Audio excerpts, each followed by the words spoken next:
Today I'm joined by two senior members of the university, Paul Duldig, the Chief Operating Officer, and Nadine White, Director of Human Resources, and they'll help answer any of the questions. In case you haven't attended one of these forums before, I'm going to run through some of the housekeeping items. Everyone has had their video and microphones switched off, and that just helps keep sound quality clear. If you would like to ask a question, then please use the raise your hand function at the bottom of your screen. If you have any questions or technical issues, please email vc.events@anu.edu.au, and Lou and Pam will be able to assist you. I'll invite attendees to ask your question, and our moderators will unmute your microphone. So please wait that little bit of time for you to be unmuted so we can hear your full question. We'll also be using the poll function to seek your feedback on a few issues. The poll is completely confidential, and the results will give Nadine, Paul, and myself an indication of your views while protecting your privacy. Also note that this forum is being recorded, and if you do not wish to be recorded, for example, your question, please email your question to that same email address, vc.events@anu.edu.au, and I'll get Lou to ask it anonymously on your behalf. Before we start, I just want to give you a few updates about a variety of things. We have shared, for example, late last week, an update to our finances, and I know everything is unsettling and it's not fun to listen to. And I wish there was a quick or easy fix. There isn't. And we are going to have to make some hard decisions and have some sacrifices from everyone. But I do know that every savings that we make across the university will help, and will help land us on our feet again. As I hope you're all aware, a vote to whether or not to defer a scheduled pay rise is currently open to all eligible staff. And I encourage everyone to vote and have your say. This is a vote for us collectively to make a decision. The vote closes at 4 p.m. today. The Dean has already hosted 3 information sessions around the proposed pay rise deferral. And if you couldn't attend, you can watch the sessions on the website or read the detailed FAQs that we have. There's also been a lot of information provided by me and a lot of conversation around campus and indeed the media. I do realize it's all a bit confusing, and so I want to help clarify anything you are unsure of. I will, as always, try to answer the questions as best I can, and if I don't know the answer, or Nadine and Paul don't know the answers, we'll take it on notice and try to figure it out as fast as we can. To be clear about the financial position, ANU has lost about $150 million in revenue this year, and we have had about $75 million in unplanned expenses from our fires, hail, and adapting to the COVID-19 situation. As the crises of 2020 have unfolded, we have done our best to first and foremost look after the well-being of our community. That's our staff and our students, because ultimately that is the core value of our institution. But to meet these savings, we are all going to need to economize, and we need to contribute to reducing our costs. Our best prediction for 2021 is that our income is going to be almost the same as it is this year. Now, there is some uncertainty in there, and we're doing everything we can to maximize our income for next year and not just taking it as a fait accompli. I did provide very detailed information up to date as of the 31st of May in a message last week. And it is on our website, and I encourage you to read that information if you have questions. We've also asked you to provide honest and frank feedback in ways that we can save money or raise money. And I've been really impressed. We've had over 300 emails, and we had 1,100 staff attend the last forum. So there's been a lot of engagement, and that's great to see. So far, your ideas have largely fit into 3 themes: salary, flexibility, and working conditions, research or innovations to raise revenue, and building and campus efficiencies. So to address these themes, I'm hosting 3 forums to address these and to answer other questions that you might have. Today, we're particularly focusing on salary, flexibility, and working conditions, but you can ask me, Paul, Nadine about other questions as well. I also encourage you to attend the next forums as well. There will be on the 3rd of July, Friday. That's on campus and building efficiencies. And Friday, the 10th of July, on research and innovation. We want these forums to be an opportunity for me to address some of your feedback, as well as try to answer your questions and learn things that we need to address for the future. Not every good idea will save us money. Some could even cost us more, but this is an opportunity to start that conversation, because after all, we do want to be the great institution that is embedded in our mission. With the event of COVID-19, the world has changed, and we have changed how we work as well. Right now, we have the opportunity, since everyone's sort of had a try before you buy, the opportunity to think about new ways of working that might well be better for everyone.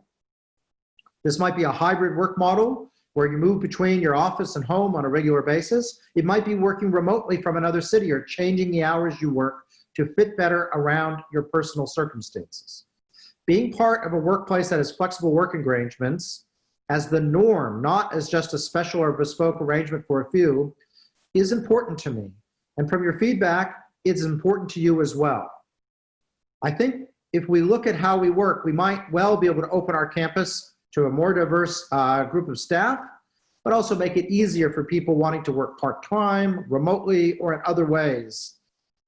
We can therefore probably get people to work better than they do now and be happier at the same time, and just accommodate a very wide range of conditions that our staff are in across Australia. And importantly, for those already here, I hope that it'll make ANU a place that you're not only proud to work for, but one that you really want to keep working for now and into the future. Based on your emails, many of you think there are a number of innovative ways for us to work differently that will support our staff and ANU to work productively. I do think that this is one of the key trends that's going to emerge out of COVID-19, not just here, but worldwide. That is flexibility. Interestingly enough, one of the key trends were people asking about flexibility arrangements, many of which were already in place. And so a question that it rings in my brain is it because our community is not aware of these, or that we don't actually have the support structures in place to allow people to access them effectively? There's one thing I want you to take away from today. I want you to be confident that I am advocating and 100% committed to providing a flexible workplace for our staff. I actually made a commitment to this effect in March, before COVID had really unfolded. And ultimately, it's not about our bottom line. It's really about staff satisfaction, development, and progression of our staff, and being a great place to work for. I certainly know from my own life that flexibility can make people work more productively, and I see it in my own life. I encourage our supervisors to take a leading role in supporting this flexibility with the people you supervise. Flexibility can take many forms. How you work, where you work, and when you work are just to name a few. And within teams, it's about how you work together, which is why many of our flexible working arrangements are focused on supporting individuals and teams together. You don't just have to think of everything as a little silo. We can figure out how to do things very creatively. Flexible work within a team might be holding meetings at family-friendly times, something I always insist upon in my groups, using virtual platforms so those at home don't miss out, and importantly, constantly considering the way that you are working to ensure everyone is included, that we just don't leave people out. I am continuing to work at least one day a week from home, and that's partially just to make sure I remember how it all works. And so my team are also doing this, and we are working together as a team to make it work for all of us. And I think it works very well for us. At some level, we probably get more done in some ways, even though I find it, if I do it every day, a little stressful. I'm going to open the session now with some poll questions. This is just a give us a starting point of things we can talk about. And it is a place where we might then be able to ask some questions and have some open and frank discussions around flexibility. Your answers will be anonymous, and following the poll, I will open the floor to any and all questions. So, Lou, we're going to hand over to you, but the first poll question is, are you aware of flexible work arrangements at ANU? This includes where you work, when you work, and how you work. Please answer yes or no. All right, so it's good to see that a large fraction of you are aware of this. That is good. And for the 20% who are not aware, we'll keep working to make sure that both your local areas and our documentation, which I realize is sometimes a little hard to parse through on a website, are easy to access. But please know it's a really important part of what I see as being a great place to work into the future. And even if it's not important for you now, it may be important at some point in your life because lives get complicated sometimes. Let's go now, Lou, to our second one. And just finding out how many of you are accessing flexible work arrangements. And that includes right now, yes or no, in the COVID-19 crisis. And over 3/4 of us are exercising flexible work arrangements right now. And that sounds about right, me being one of them, actually. And it'll be interesting to see how many of us continue this as life slowly goes back to normal. I would encourage each of us to think about what is best for our staff members and give people the benefit of the doubt that they're going to be productive rather than just assuming they can't be. So I think we can be very much on the front foot here and potentially really change, as I said, the way we operate forever into the future. Third poll. Which of the following options would you be most interested in discussing with your supervisor if they suit your personal circumstances? Reducing your current hours, e.g. doing some part-time work, job sharing, working shorter days, working home on a regular basis, for example, 1 day a week like I'm doing. And of course, if none of the above are there, you don't have to vote. All right. So working home from a regular basis, very popular, 86%. Job sharing, not one person out of everyone who voted, and that would be almost 280. So 75, 80% of everyone voted, thinks that would be useful. Job sharing is always a little complicated. Working shorter days, only 8 of you, 3% did that. I guess I'm a little surprised by that. I would have thought being able to carve a couple hours off at the beginning or the end, it would be useful. Certainly would have been very useful for me, for example, when I had young children, and I probably would have been willing to access that if I could. And reducing your current hours, that is part-time, 4-day a week, 9-day fortnight, 11% of you did. So very interesting to see. It does not surprise me that working from home is very popular, but it is interesting to see the spread. Of course, all of those things are possible. Finally, this will be a really interesting one. Do you think the current working arrangements in your area support flexibility as you see them right now? All right, 77% say yes, so over 3/4. It's great to see that. For the part that doesn't, I mean, there are certain activities at the university which are not completely flexible, although we can usually find flexible arrangements in every part of the university. And we will continue to be working to get that culture of flexibility embedded in the system so that you can work at your best. I really appreciate everyone taking the opportunity to do those polls. I think it gives us a sense of where we're at, and I think I might just, before I ask thing, but Nadine, your reflection on that relative to your expectations, I think maybe we're in a little bit better shape than I was expecting. I think, Brian, it's great to see that local areas are already supporting flexible work arrangements. I'm also not surprised by the number of people who have expressed an interest in continuing some of the work from home arrangements, because I think we've learnt we've tried different things while we've been in this COVID kind of lockdown period, and we've learnt from those experiences, and some of those have been highly successful. So I think we've got some really good outcomes there to work on and to push further on. So thank you for the feedback. All right. Thank you, Nadine, and thank you everyone for sharing your ideas. I will now open the floor to questions, comments, and feedback. If you could raise your hand, we will go in the list. And I noted that Joe McCarthy got his hand up first up like 19 minutes ago. Joe, over to you.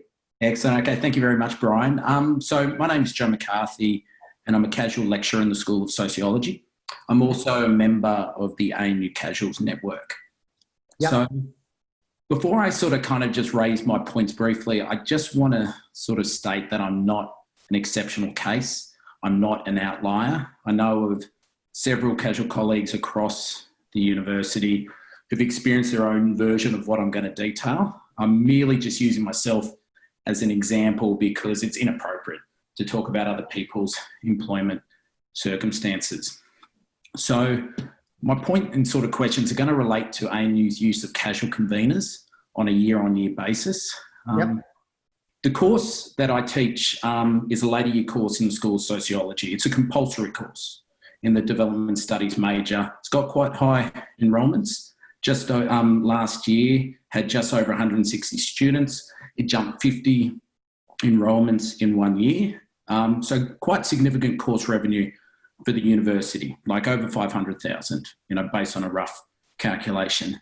But despite that, this is going to be my 5th consecutive year of teaching this course, and I'm going to be employed again on a casual contract, even though I had my PhD passed a few months ago.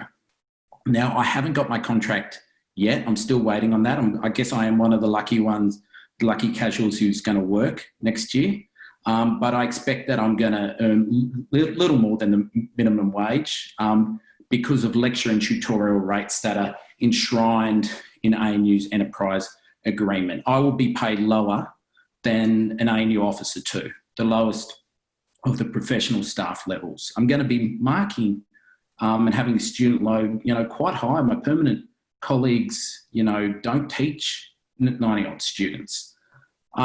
So I guess my point is about I'm going to experience wage theft this semester because of ANU's enterprise agreement, because it just doesn't reflect the reality of teaching workloads. It unreasonably expects a 2-hour lecture to be prepared for in 6 hours. I haven't met a casual colleague who has been able to do that. It expects non-repeat tutorials to be prepared in 2 hours. It also unfairly expects that administration, emails, consultations, and so forth should be included within tutorial and lecture rates. And so what this does, and I'll sort of ask some questions, it sort of places me and my other casual colleagues who experience this as well in a double bind. Either we can inadequately prepare and basically ghost or ignore our students, or accept that we will work for unbudgeted hours with no compensation. And for teaching for me, as it is for my casual colleagues, it's a vocation. And so I do the latter of those options. So I've got sort of 4 closely linked questions that relate to the experience that I've just outlined. So is it fair that ANU relies on casual conveners to teach large compulsory courses for multiple years or more? If not, how do you propose changing it to make it fairer? Is it fair that permanent staff can still participate in the 2020 academic promotions round, but my casual colleagues and I cannot be offered fixed term contracts and thus continue to earn little more than a minimum wage? So unfortunately, my internet dropped out on that question. Could you repeat that question for me? Yeah, sure, Brian. Is it fair that permanent staff can still participate in the 2020 academic promotions round, but my casual colleagues and I cannot be offered fixed term contracts, thus continue to earn little more than a minimum wage? If not, how could you propose to make it fairer? Should the casual arrangement that I detailed, just then be changed in ANU's next enterprise agreement to make it fairer, for casual conveners and also for tutors? If so, what recommendations would you provide? And should my casual colleagues and I expect that we're only going to be convening courses as casual employees for the next 2 years? And I say the next 2 years because that's a period that encompasses the next two pay deferrals. So I'd just like to thank you for giving me, the chance to sort of outline those points and also ask those questions. Thank you. Thank you, Joe. And can I compliment you on a very, I think it's a really important area. And so I was very happy to give you a significant amount of time there. And I think you articulated the concerns very well and very concisely. So I think it's fair enough to say that I do have concerns about your terms and conditions, and I obviously need to understand the details of it. The interesting way is how things intersect as a convener with PhD studies. And I'm not going to go into details, but it is certainly, as I said, it sounds to me like you've had a high set of expectations during your PhD program in convening a course. With respect to whether or not I think it is good to have people on casual contracts do multiple year convening of courses, no, I think it's unstrategic for both of us. Does it make sense for permanent staff to be able to have their promotions? I see promotions and increments being very similar. Can I say there is nothing that prevents a staff member like you being put onto a different role, for example, a fixed term role during this time period? Indeed, I would expect that to be part of the shakeout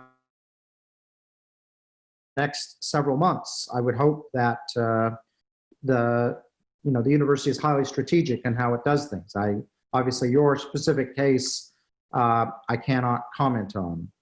And so with respect to, I guess, the enterprise agreement, yes, I do have some reservations about the way that certain roles within the university are treated as a casualized contract. I do think there are lots of opportunities for us to improve things on that front, so that we acknowledge that people who are teaching a course, for example, a casualized contract, you in theory can give us notice with basically, no time. And that would certainly leave the course convening in an awful state. And I think so it's not particularly a fit for purpose situation we have. I do acknowledge that it is there, and it is my intent to try to sort it out over time. I'm going to give Nadine, who wears the HR EA hat, and Nadine knows my views on these things, and we've been slowly working out, and she could perhaps give you a slightly more formal answer to your questions. Thanks, Brian. Joe, we are concerned about potentially the use of casuals within the sector. Brian and I have already had a discussion with the NTU head office around this late last year. We're interested in having discussions with the NTU around reconceptualising this, but as you would be very aware, the enterprise agreement runs until the middle of next year, so we'll be bargaining next year, and we'd certainly value the opportunity to talk to the NTU more broadly around how we might reconceptualise work, because I'm sure you've heard Brian's views before about his views on tenure and making sure that we have consistency and support for all of our employees. But what that looks like in terms of how we negotiate that as part of the next agreement, I can't foresee what the outcomes will be yet, but we're very interested in having that discussion. Thank you, Joe. I have a question that Lou has done anonymously. Thanks, Brian. Thanks, Nadine. This question has come in actually from a number of different people. And the question is, what happens when your manager is supportive of you working from home, but the director or your division school head isn't? What do I do? All right, I'm going to actually hand over to Nadine for that one. I could think of what I would do, but it's probably the wrong answer. I'm sure it's not the wrong answer, Brian. There's some very simple forms that need to be completed for work from home arrangements, and the best thing to do under the circumstances is to complete those. They're risk-based assessments, and to make sure that you and your supervisor are discussing those amongst your team, because Brian very cleverly spoke about how we need to be focused on team flexibility, and we can't all do this as individuals, because we need to make sure that we support each other in our teams. Have your supervisor endorse that and then forward that on to the relevant delegate. So if that delegate's not responding to that, then you should be in touch with your local HR team to help facilitate an outcome around that. And your local HR team within your college or your divisions will help you with that. But please make sure that you complete the form and do the risk assessments, because they're really important, that no matter where you're working, we're providing you with a safe workplace to work from. And I guess as a general point of view, if you are told no in a chain, I think it is always good to go back and have a more fulsome conversation, but also make sure that the next level up in the chain, after trying to solve it locally, agrees with the decision. And of course, you can take it all the way up to me if you feel strong enough. But normally after 2 or 3 levels, there will be a reason behind it. But my hope is we can find a flexible solution for almost everyone. All right, I'm going to go to Lena now. Hello, can you hear me? I can. Hi, Brian. In the last few weeks, we have noticed, so sorry, my name is Lena. I'm also from the NTU ACT Casuals Network. In the last couple of weeks, we have noticed throughout our schools and colleges that budgets have excluded casual and fixed term contracts, and that several deans and school directors have emailed staff to say we are not hiring casual next semester. But also there's been a lot of talk about continuing staff taking on more work, teaching more classes, doing more work. So I was just wondering, with your discussion of flexibility, is this what you are meaning by flexibility, that there is going to be more, the work that used to be done by casuals is now going to be done by continuing staff? If you could clarify that, please. Thank you. It's certainly not about what I mean by flexibility. Flexibility is certainly about giving people who are here the chance to work in a variety of ways rather than just sitting in their chair at the office 9 to 5. With respect to decisions that you describe, I know that there are different views across the university and different departments about the amount of people that they want on casualized contracts, and I don't know the details in each one, but the decisions to have in this time where we are very much financially constrained, and I will say we are very financially constrained, to go through and use the workforce that is on permanent contracts and fixed term contracts to do more teaching is a decision being made in parts of the university. I believe that is true. It's not everywhere. It depends a lot on, of course, teaching loads and things. In the fullness of time, of course, one would hope that the people who are working on casualized contracts in my view, should be, elevated to fixed term or permanent contracts in the fullness of time. And the ideal thing is most of the teaching will be done on people on fixed term or permanent contracts. We are in this transition right now. And so I can understand that if you are, have been teaching on a casualized contract, The question of whether or not you will have a contract for the coming semester will be of great concern to you, and I understand and appreciate that. But that decision is being made in the local part of the university of how they are going to, as I said, have to spend the resources they have to get done what they need to get done. And some people, in some places, they'll absolutely need to continue to use casual and sessional contracts, and other places may decide to do something different. And for me, it is challenging because I know this is affecting people's lives, and I'm sorry for that. But my challenge is that the university simply does not have the resources that it had in the past, and it needs to spend less. And so people are making the best decisions they can locally. Nadine, would you like to add anything, or Paul? I think you've answered the question, Brian. Thank you. Okay, thank you.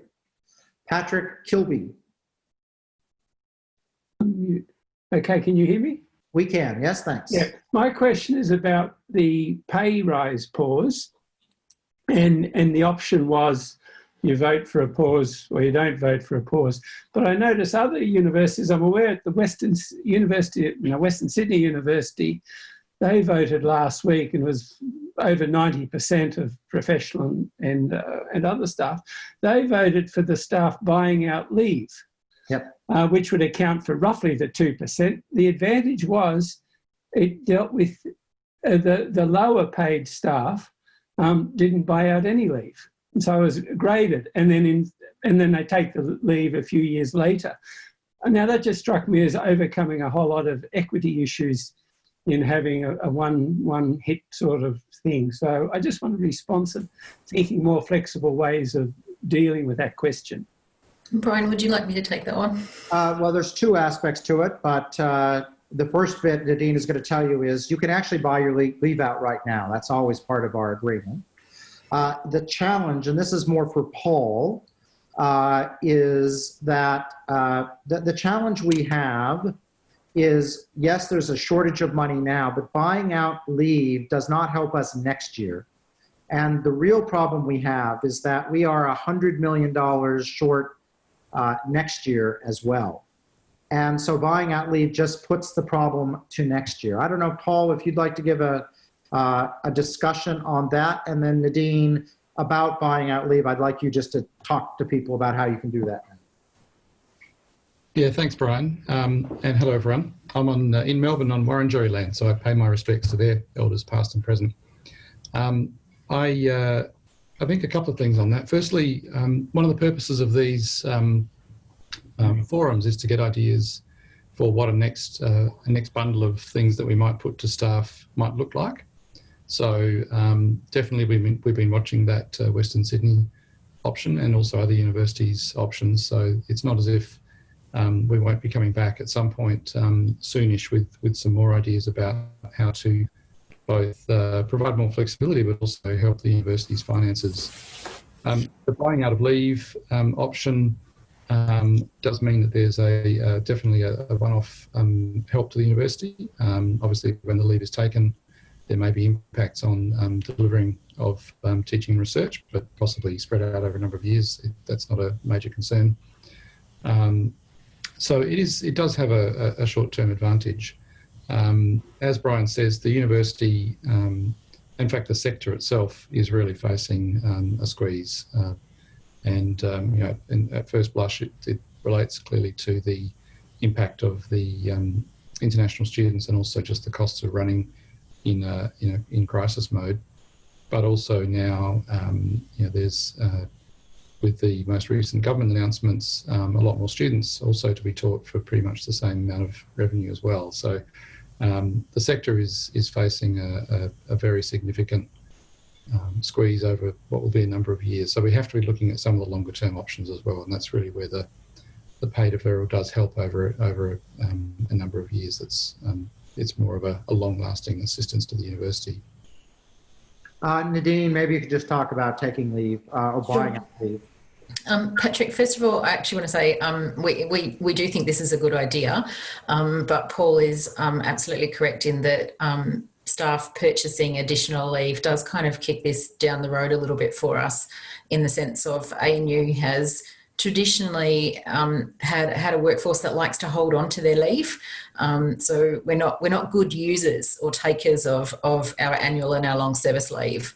So since about 2013, ANU specifically has been trying to work on reducing our overall leave balances and leave liability. And that's been an important part of us managing the liability around that, and council's been taking quite notice, particularly Audit and Risk Management Committee have been taking notice of that liability. So I know that's not necessarily made us popular in asking people to take leave over the 2013 period to now. So staff purchasing additional leave might actually exacerbate that situation. But it is a good idea, and it is something that we can think about, but it's entirely possible to do right now under the enterprise agreement. So if there are staff who wish to purchase additional leave, they can do so.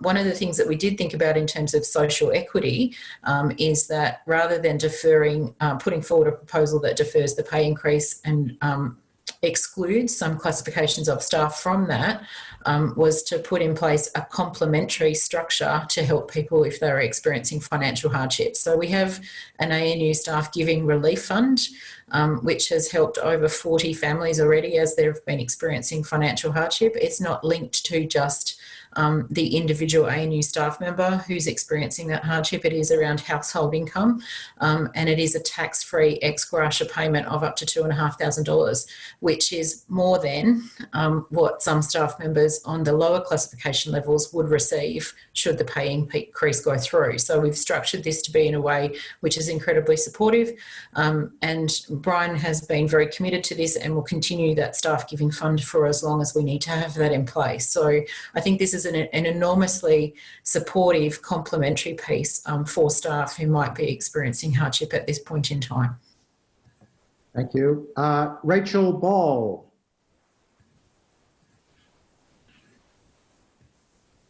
Hello. Can you hear me?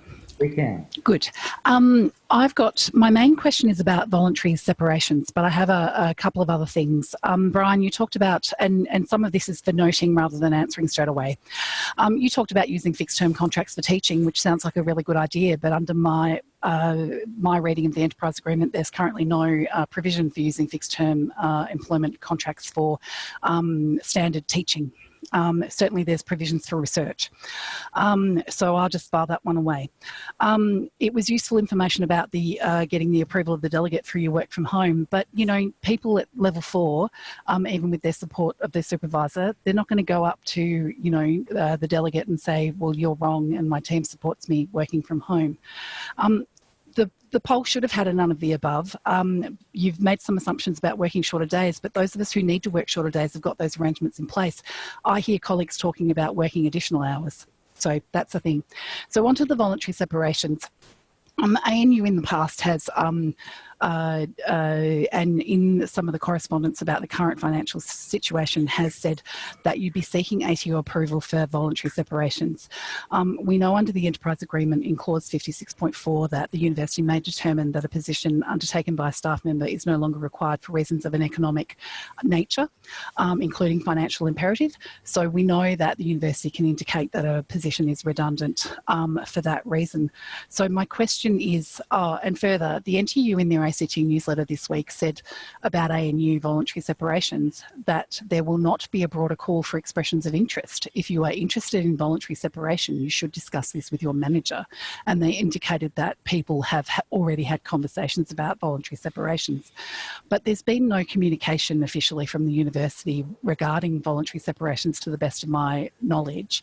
And in the past, when the university has done voluntary separations, there's certainly been a call for expressions of interest. So I guess I'm looking for some comments from yourself or from Nadine about what the approach will be for the university. I note in the waterfall financial table that you presented that there's $50 million been allocated to finance the entitlements within voluntary separations. So I know there are people, for example, who missed out on the voluntary early retirement scheme that was offered in 2017 because their birthday was a month, later or whatever, and that some of them may be interested in utilising this opportunity. So over to you. All right, I'm going to let Nadine take that because they're reasonably technical questions. And thank you, Rachel. I think people will be interested in knowing the answer to this. Rachel, you would know that our workforce is constantly changing over periods of time, and if we run a voluntary early retirement scheme, then it can only be limited to staff members that fall within a particular age bracket, i.e. those people who have reached their preservation age and can access their superannuation. In the past, we've had suggestions that that might not be the fairest way to run such a scheme because people, as you said, who might be 54 and 11 months have missed out on that. So we're looking at voluntary separations rather than a voluntary early retirement scheme. But we are also aware that within the financial savings that the university needs to make, that this will potentially look and feel differently in terms of where some of the positions across the campus might fall for colleges, divisions and research schools to look at. So if we just run a broad-based expressions of interest process, we might get everyone in the library registering but nobody within IT registering, for instance. So running an expression of interest process or a registration process isn't necessarily helpful because it's patchy across the campus. So we're asking each of the deans, directors and GMs to engage in discussions within their local areas with particular individuals who may be interested in potentially separating from the university. So this is about making sure that we don't have too many staff leave the university, and it's also making sure that we have staff members who are leaving the university in not patchy arrangements or lopsided arrangements within particular areas. And I think that's really important that local areas are working on that with staff members and also with delegates within those particular areas. All right, thank you. And then your other comments are noted. If we could go to Rachel Karasik. Hello, Brian. Can you hear me? I can. Okay, it's Karasik. Classic, okay, sorry. Lovely, rhymes with Jurassic. I work for the ANU Library, and I have a question about workplace flexibility, which I know is the focus of this meeting. Yeah.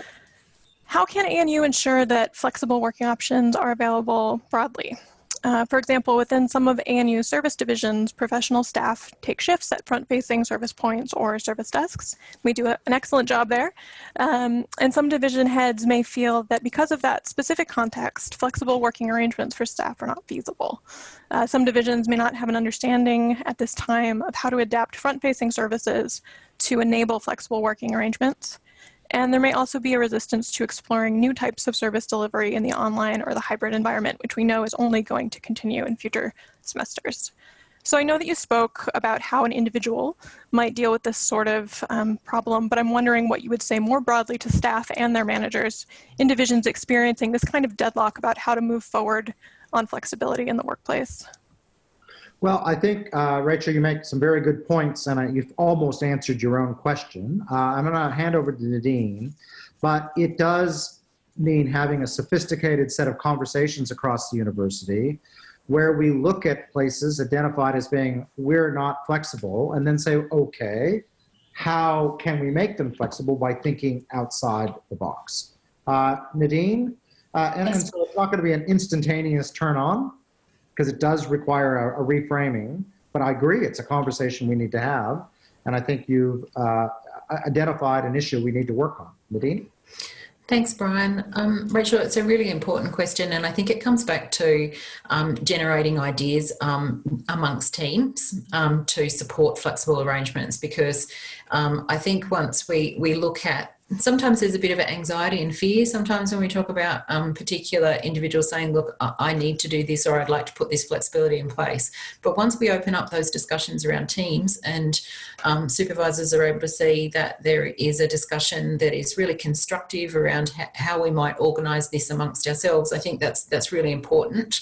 And it's also really important in terms of acceptance of arrangements across the group, because there is a level of nervousness amongst individuals within teams and also from supervisors that if one person has access to something, then that means that might detrimentally impact on the person who sits next to you at the desk. So having a team-based discussion is really, really important, and also generating those new ideas around how we might work differently, and whether that's in an online forum or whether that's different opening hours, and all of those things is just invaluable. So please keep some of those ideas coming through and discussing those within your team meetings, because they're ideas from the frontline workers is really important for us to consider at this point in time and try things and learn from things that we might try. So please keep them coming through. I think, Paul, did you want to make a comment on this as well?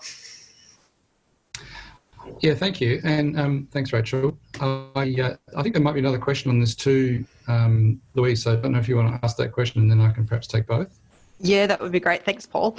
The question that's come in, it says, sorry, Brian, this is directed to Paul because you've worked at the same university for 25 years. It says, Paul, with your experience working at other universities, can you comment on some of the challenges of building community when many staff are working from home or away from campus? How do you manage things like incidental meetings and conversations that don't happen around the water cooler? Great question. And by the way, I didn't write that question, Brian. Yeah, right. No, I swear.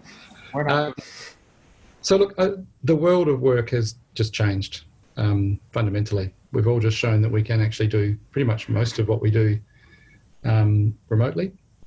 And we've also taken a look from that remote position back at campus and thought, I wonder if there's better ways of doing things. So Rachel, I think it's a learning journey that we're on now, and it's a rapid learning journey.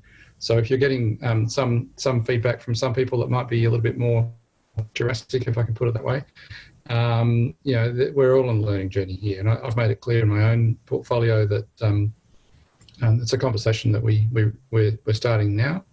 And the other portfolio heads I've spoken to have also, we're all thinking about it. So the second question really goes to that, I think, which is where are there examples from other workplaces that might shine a light on this? And there are workplaces that are already doing this, workplaces that have multiple geographic locations, workplaces that have staff that might be in multiple locations, have kind of worked through some of these issues and have shown that it can be quite effective. And you need to look at what is the good in the remote working, but also what is the good in being coming together and to build community, to review progress, to share and clarify plans and so forth. So, you know, the sort of things I'm thinking about with my team, and I encourage everyone to do it, is you know, what might be the cadence of a university that does have a much more even mix of remote working and on-campus working. You know, a quarterly cadence, for example, where perhaps we all come together for 2 weeks at the end of the quarter and the beginning of the next quarter, and you know, look at performance and start to set goals.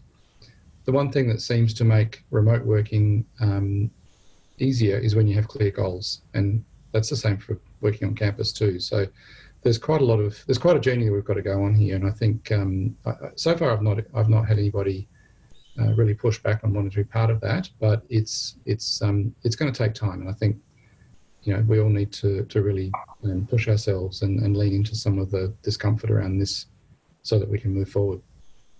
And so I think from my perspective, we can facilitate conversations that go beyond groups, so people can exchange ideas. And I do note that, you know, purely remote has some challenges. Google had a bunch of people working, realized it caused some productivity issues. So some sort of hybrid where you get people meeting and talking and actually seeing them in a form that's not just two-dimensional and LED is probably part of the mix that we need for most people. But again, it's flexible but flexible does not mean infinitely flexible. It's flexible to find a nice balance that's better for everyone. So I think it's, as I said, it's going to be something we can work on over time, but I do think being able to exchange ideas across the university is a good way to start. Now, Lou has got 2 questions. So Lou, why don't you go for the first one? All right, thanks, Brian. I've actually now got about 6 questions, so we may not get to them all. But the next question that came in is, hi, Brian, I'm a professional staff member currently on a fixed term contract that's due to expire in January 2021. I'm wondering if the university's current financial position will mean that staff like me on fixed contracts will be unable to move into a permanent position in the foreseeable future. Will there be a freeze on moves from contracts to permanent positions? I note that there's a recruitment freeze on at the moment. Certainly a lot depends on the financial state. I'm hoping, well, this is going to be a tough time and we're going to have to squeeze pretty hard, that it will not have to be draconian where we say that will not happen. Part of the reasons why people feel, a little uneasy where we're at is because I haven't spoken. Most vice chancellors just come out and say, 500 people are going to lose their job. We're not going to do this. And it's just a bam. And that is sort of management 101, how you're supposed to do it. The problem is it doesn't reflect our culture here at ANU. And it's really not strategic. And so I'm asking for us to be a bit more nuanced. And so in your case, I can't tell you your own personal situation, but the system, if your work, as the system re-equilibrates, there would be the flexibility to employ you on another contract or a permanent contract. It should be that flexible. I don't want to have it absolutely rigid and saying it cannot happen. So I'm not saying it will happen. I'm saying it should be able to happen based on the flexible arrangements we have going forward. That would be my hope. Paul, do you want to add anything onto that? No, Brian. I think, yeah, definitely. Reflecting a little bit on, as was previously mentioned, I've worked in a couple of other universities. Definitely, the ANU way that I've picked up on is that we expect our local areas to make sensible decisions, and only they can really, because they have the local information about what's required and who are the best people to do that. So yeah, Brian's right. We're not a university who's coming out saying it's X jobs, apply here. It's being worked through all of the normal processes and decision-making frameworks that the university has had for many years. Yeah. So I know that doesn't provide certainty to you as an individual, but it also doesn't say, no, game over, and I mean that. The university has to get a little smaller. We're going to have a lot of voluntary separations. My hope is that people such as yourself will be able to will be accommodated because the work you do is valuable and the university needs to keep on doing work. But a lot depends on, the details of what you're doing and the financial details of the university as they emerge here in the next few months. Lou, do you have another question? Yes, I do. The next question that's come in is $50 million has been allocated to fund a central early retirement or a separation pool. This is a significant amount compared to what we need to save this year. However, the return will not be in the short term, will it? Why is this a good option at the moment? All right. So the university has a few issues it needs to deal with. It has a short-term liquidity issue, which I think we've largely got through. That is, we're not going to suddenly run out of cash, and that's partially because we've been able to borrow money. And being able to get over the short-term economic shock, that's a good thing to borrow money for. And one of the ways you get over the long-term shock is by getting the university to become a bit smaller by paying, by helping people voluntarily separate. So we have a problem that's not just this year. It's 2021, it's 2022, it's 2023. where as near as I can tell, the university is going to have to be operating with $100 million less expenses than it has in 2018, 2019, okay? And so if we can borrow a bit of money and then pay it out over the next 5 or 10 years so that we can not have to squeeze the university to get even smaller and then come up to a size, what we're trying to do is to match the amount that we spend to the next 3 to 5 years. And being able to have people voluntarily separate is a way to do that. And we take a loan out short term, but it pays back over the next couple of years. And so it is a balance where it allows us to do the least amount of harm to our staff. That's why we're doing it, is that it is the least amount of forced redundancies if we do it this way. Paul, anything you want to add? No, it's dead right, Brian. It's a combination of the short-term survival mode, but also setting ourselves up for 2021 and 2022. You know, the federal government's going to wake up with a big debt headache pretty soon.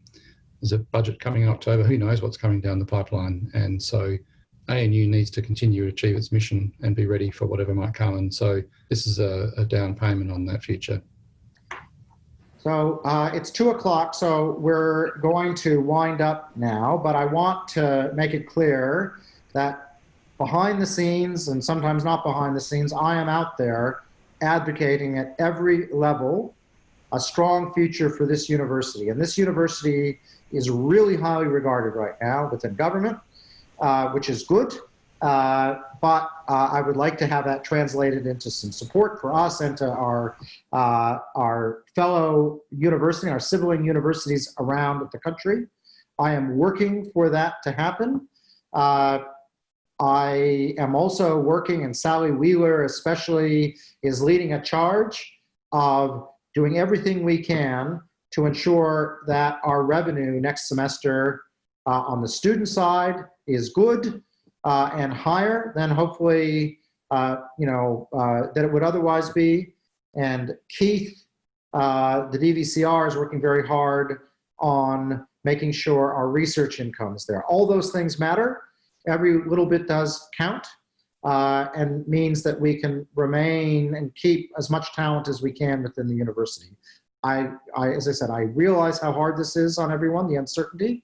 I very much appreciate the constructive way everyone's been engaging. I strongly encourage you, if you have not voted, about whether or not to take a pay deferral, and I literally want you to make that decision. You have all the facts, and you should do what makes sense to you. And collectively, my goal is to have as many people vote, and then my job is to do what everyone decides. And so for me, the thing I really want to have is as many people vote, so we just have clarity as a group of how we're going forward, okay? So please do me a favor and go out and vote if you have not already. I will continue to try to provide as much information as I can. I have no interest in hiding things. The only time we will withhold any information is always because we're legally required to, or it undermines our position, for example, in getting a loan. And even then, I will try to give you as much information as I can. So we'll do our best to keep people informed. Please tune into our next couple forums like this. I quite enjoy these forums. It's a good chance to see what you're thinking. And I really appreciate everyone for your really good and constructive questions, including those of you who I know this is a really hard time. And I really appreciate that constructive approach. Thank you very much.